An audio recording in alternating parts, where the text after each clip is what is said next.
Hello and welcome to the Stress Mastery Podcast. I am your host, Peggy Romero. Thank you so much for joining me today.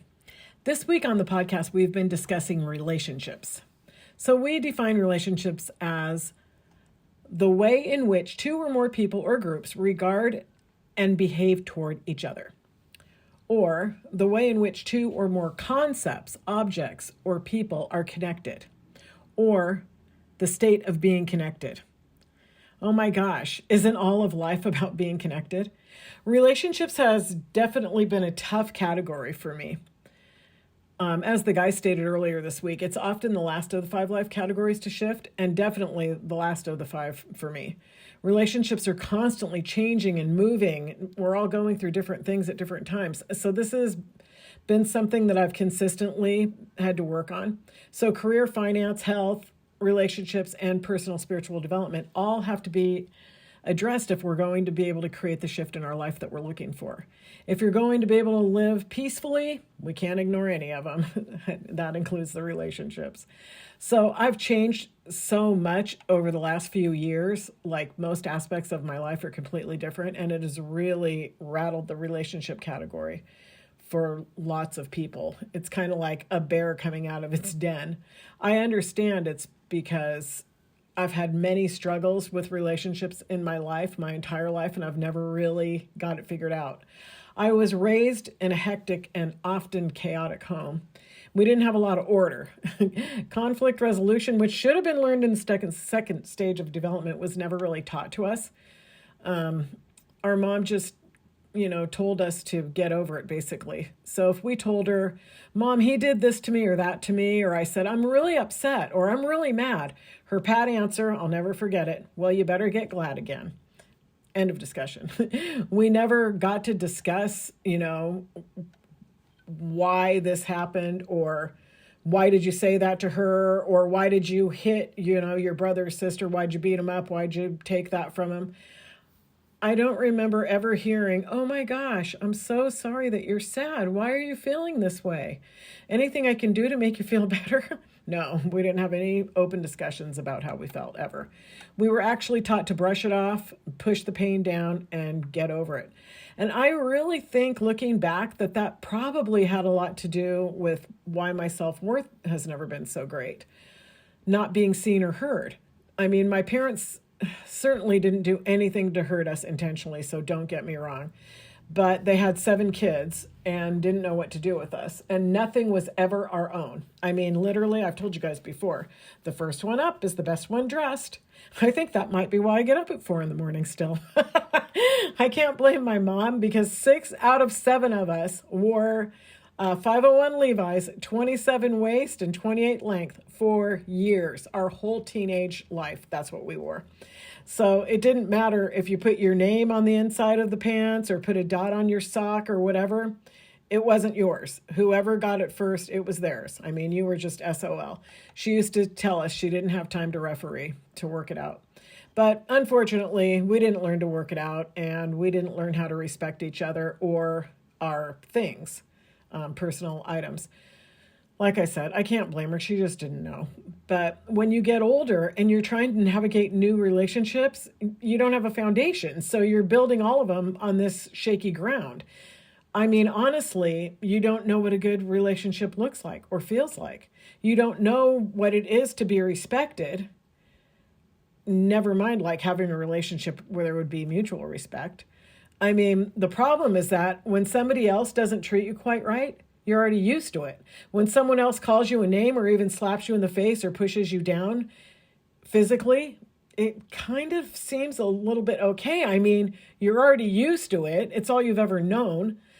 So then you just start thinking, shoot, I thought this was going to be different, but I guess it's not. So even though it doesn't feel good, it seems okay because it's part of your normal. So in your future relationships, you're accidentally, well, not you, but me, I guess. I was accidentally willing to let people treat me poorly. I know to many of you guys it doesn't make sense. I hope that to some of you that it will make sense, because I know that you know that we should never allow anybody to treat us bad. But unfortunately, I'm not the only person who does. Some of us let them treat us bad anyways. And this happens over and over in our relationships, but only until you stop allowing it. So I could never figure it out. How do I meet these people, especially men? It was so perplexing to me. I don't want this. How do I attract this over and over? How do they find me? How do I find them? Well, now, of course, I realize this is like the negative aspect of the law of mind. What you think you create, what you feel you attract, what you imagine you become. I was attracting it. If you feel that you're unworthy of a better relationship because you don't know how to have a good one, then you're going to keep getting the same type of relationship over and over. So after being married to an abusive alcoholic for 10 years, I decided that alcoholism was the problem. I'm never going to be with another alcoholic. See, I had convinced myself that I just needed him to stop drinking and drugging. That's all I needed to make my marriage better. That I decided that I was treated that way because I was married to an alcoholic, that he wouldn't have been physically abusive to me if he hadn't have been drunk in the first place, that he wouldn't have felt so bad about himself if he didn't keep screwing up. If he was sober and clean, then he would care more about himself and then start caring more about me. That he would no longer need to put me down in order to boost himself up. So guess what? We broke up and I found one guy after another who was just like that. Only not the drinking and not the drugs, but still emotionally unavailable. The men that I met still have the same tendencies. They still put me down. I always felt like to make themselves feel better. I'm not sure if that's why. I just know that they did put me down. They still feel terrible about themselves. Of course, now I know and understand that they're stuck in the red zone. I know that I was meeting people with low energy because that's what I expected. Even though I was a little bit higher, my self-worth was no better. So I just kept attracting the same type of person over and over. So in these toxic environments that we're raised in, I could have come out as a victim or a savior. So I always think I can save anybody and make their life better. I am really fortunate that I didn't come out with a victim mentality because I know I can do anything that I want. I know I make my own choices. I know I make my own mistakes. Just like I chose not to be with another alcoholic, I can choose whatever I want my life to be. I learned at Al-Anon that if you were not purposeful, that you were likely going to fall in love with another alcoholic. Again, law of mind. I decided not to. What you think you create. I only deserved an alcoholic until I decided I didn't. I wanted somebody who wasn't an alcoholic, but I forgot the part where I needed somebody who was emotionally available for me. I would never meet somebody who had their act together because if they knew me, then they'll see that I'm so totally screwed up, they're not going to want to be with me anyways. I don't know what you've had in your past. I don't know what programs that you carry, but I do know that many people have programs just like mine. Some of the stuff that I was carrying, it's like carrying this bucket full of yuck. Other times I've referred to these old programs as like heavy bricks in a backpack, heavy loads that we're carrying while we're trying to make our way up the mountain and have a new life.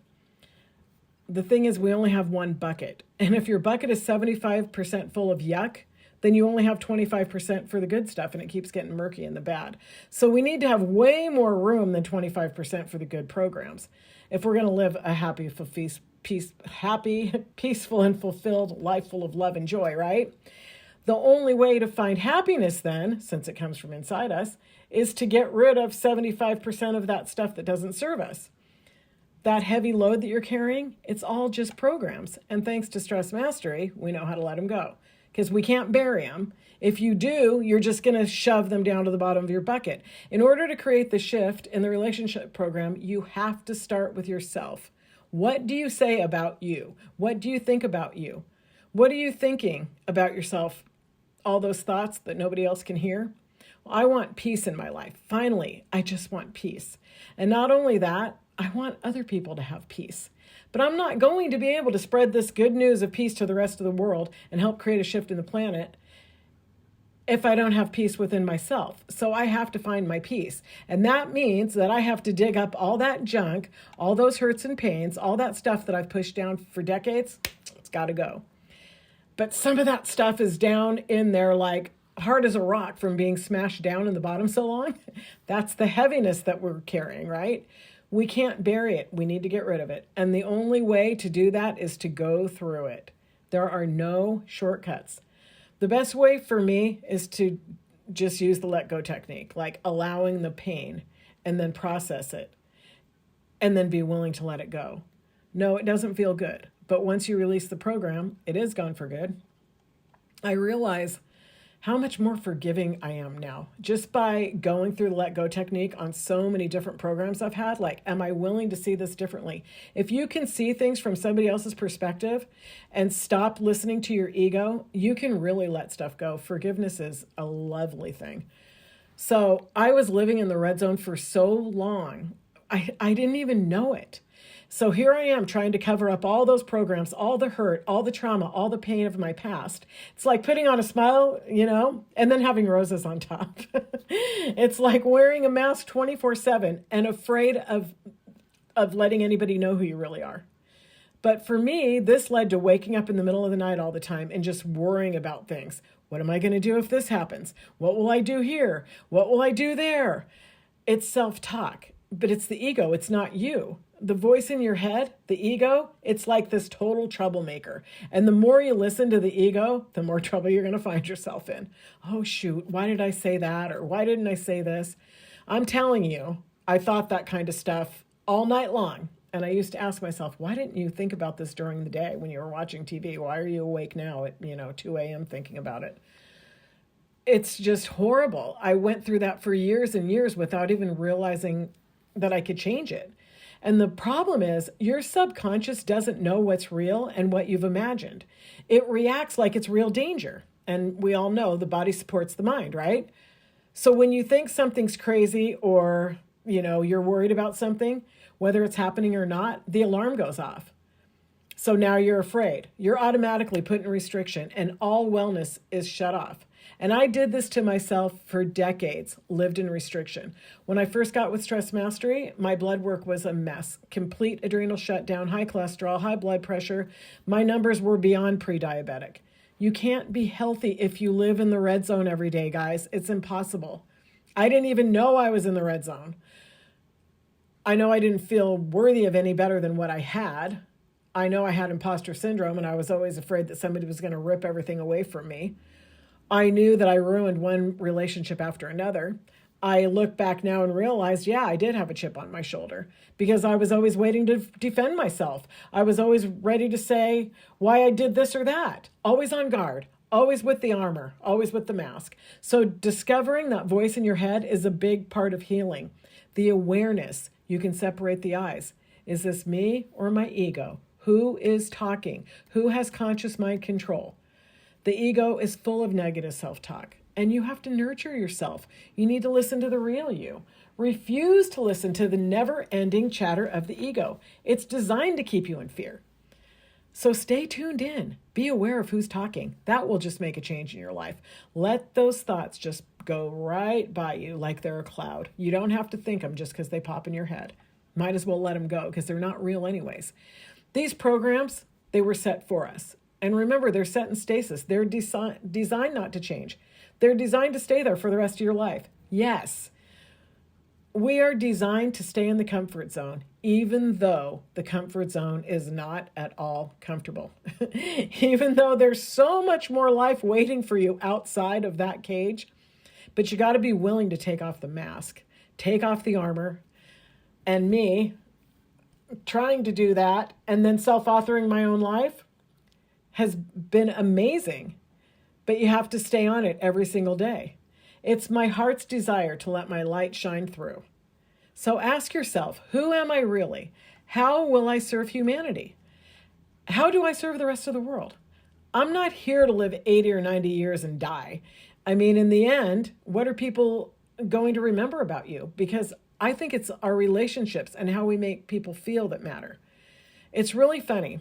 So I'm 61 years old, and I just realized a couple of weeks ago when I went on that little weekend retreat all by myself that I've spent most of my life trying to prove to myself and anybody else who could ever see me or knew me or thought maybe they knew me that I'm not her, that she is not me. No, I'm not that loser. I'm not ugly, fat, and dumb. I'm not a piece of crap born on the wrong side of the tracks.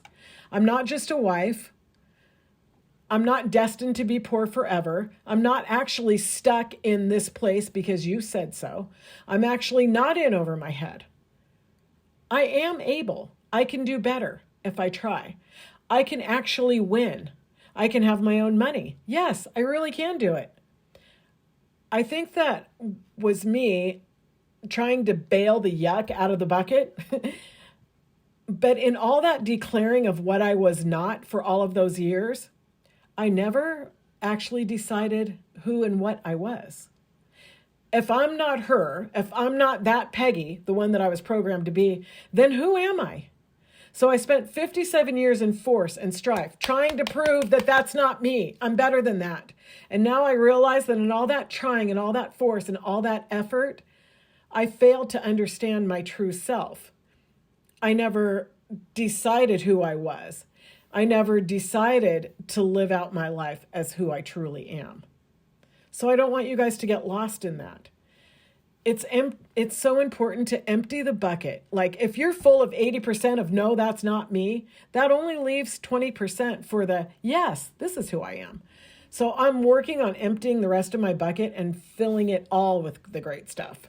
Of course, that includes what I read and what I'm listening to. And yeah, that includes what I watch on TV and who I spend my time with, what I say to myself. I am working on allowing myself to be free of what other people think about me. And that's really important. This has been really transforming for me because I've always cared, because I've always been trying to prove myself.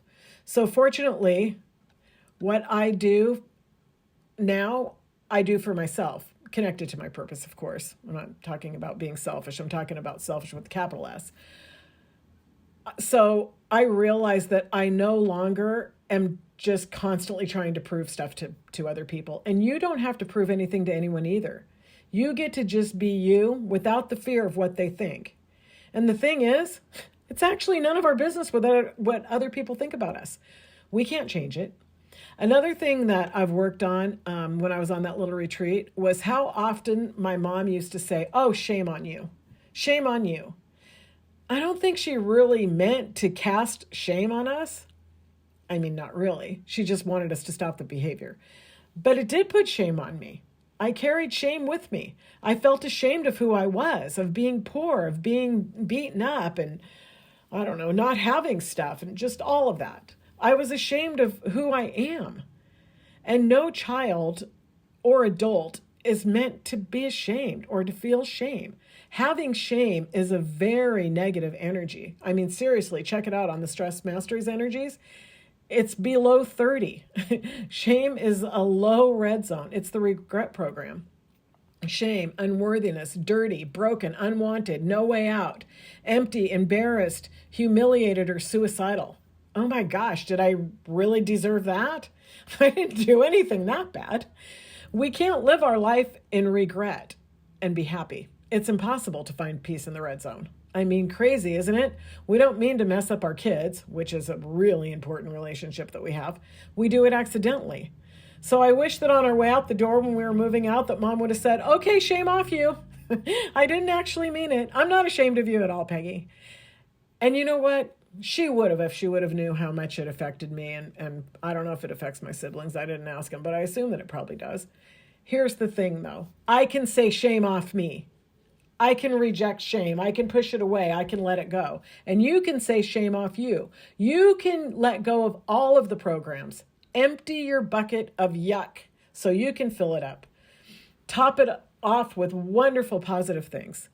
You have to let go and nurture a good relationship with yourself. And you're worthy of it. Set your day with the Green Focus Power Hour. Do all 6 parts. Don't skip the positive affirmations and visualization. And then closing your day. This really makes a big difference in your perspective. Okay, so doing the bucket analogy again. All through the day, these little things are happening, little conflicts happening, and they're putting yuck in your bucket. So you got to sit down at the end of every single day, sit down with yourself for 5 or 10 quiet minutes after work or before bed or, whatever works for you. Think through your day. Let go of all these unresolved conflicts. Anything that didn't work, anything that didn't go right, anything you have to do tomorrow, let it go. Journal it all out. I also close my day with gratitude. Love, love, love. I use the same journal. You can do whatever you want. But make sure that you know what you need to do the next day. This way you won't feel behind because you've already got it, right? You already have your plan. So when you have a plan for the next day, even if it's busy, it's still your day. You're still in control. So then when your ego starts, it can't run away with the show. Start saying, oh, you're going to be so busy. Oh, you're not going to have time. You should have done this today. Oh, you shouldn't have done that. You shouldn't have spent time, reading or whatever. If you have it all planned in your journal or however you choose to do yours, you can relax and just say, oh, thank you, ego. I got it. I'm good. This is the beauty of closing the day. You're in charge. You've decided to live your life in the green zone. Stress mastery works, you guys. It doesn't matter how old you are. It doesn't matter how young you are. It doesn't matter where you started or where you're at now. It doesn't matter where you're going, who you're married to, how old your kids are, or what they're up to. It all starts with you. Every one of our relationships, you are the common denominator. So get rid of that sludge that's holding you down and refill your bucket with positive habits, growth, and wonderful thoughts. Allow yourself to make lofty goals and dream super big. Say good things to yourself all the time. And think positive about yourself every single day. Look in the mirror and say, wow, you're looking gorgeous today. All these things help your relationship with yourself. It will raise your self-worth, which is the base of all of your other relationships. You guys, I hope that you enjoyed today's podcast. If you are not in the Stress Mastery community, you're missing out. Why not check it out? It's free for the first month. Remember, our mission here is to create a shift in the planet, and you can join us on the mission by simply like, share, and subscribe. The links are right below the show notes. As always, until next time, stay inspired.